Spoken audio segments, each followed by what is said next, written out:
When you look at this matchup, what's kind of the centerpiece for you? What sticks out? The ability to it'll be a test of Kentucky's ability in a raucous, difficult environment to handle pressure. And West Virginia makes the simplest thing really difficult.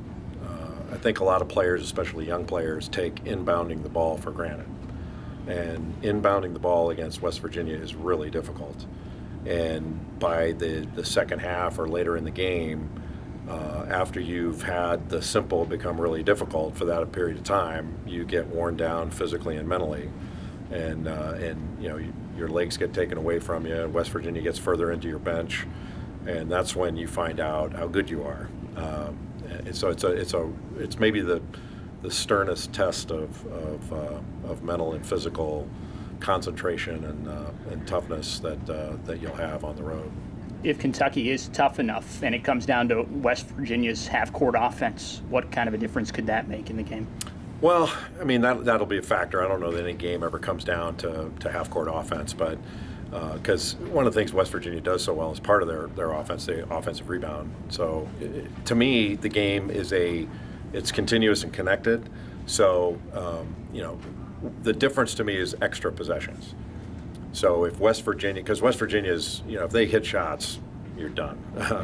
But if they don't, if they have a normal day where their percentages are in the 40s and maybe 30s from three, and they're not, if you don't put them on the free throw line the whole game, the difference in the game is going to be how many extra possessions do they get through forcing turnovers and grabbing offensive rebounds. I mean, I think if I remember right, they're +7 in turnovers, and that's one of the best in the country, and they average close to 15 offensive rebounds a game. So those are extra possessions, and those are things that you can, if you do a good job, you can limit.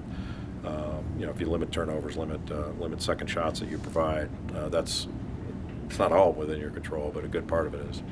Do you see this as being another year where you got maybe a half a dozen to a dozen teams that could possibly win it?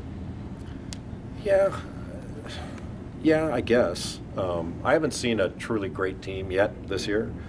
Duke is the best offensive team. They score the easiest. Virginia's probably the best defensive team I've seen. But there are not sort of this. It's not like 2015 where you had, Kentucky was 38-0 going into the Final Four, and Wisconsin was this older team that had been to the Final Four the year before, and Duke had all these pros, and you thought it'd be a huge upset if one of them didn't get to the Final Four, or if they all didn't get to the Final Four.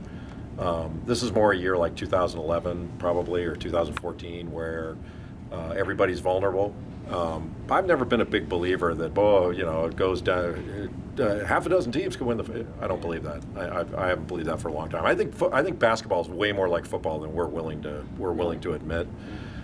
Because if you look at the numbers, football plays 12, 13 games.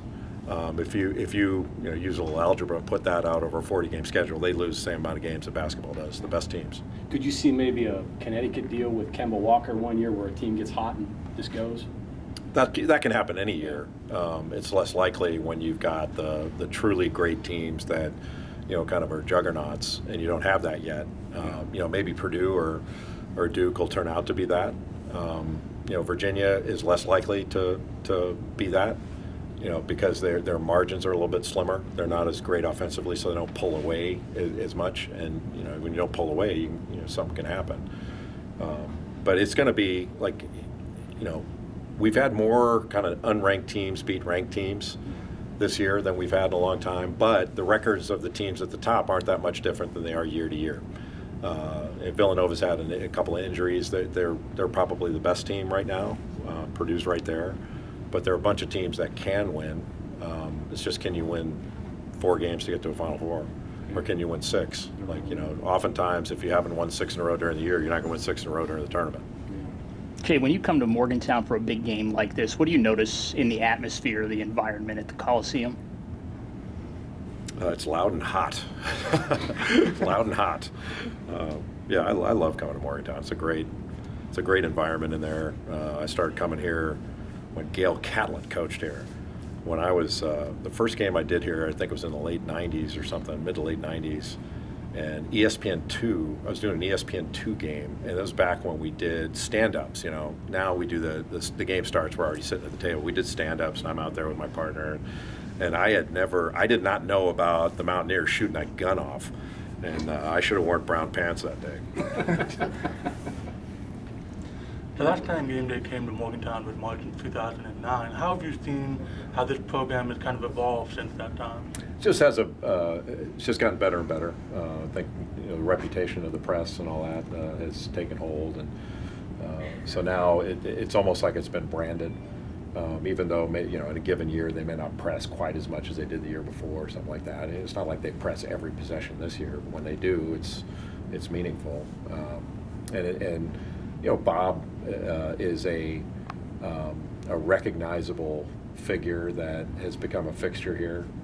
It's hard to remind yourself that he's been here a long time now, and you keep thinking, well, it seems like yesterday. I'm getting older. It seems like yesterday he was just he'd gone to Kansas State and he was only there a year, and he's been here ever since.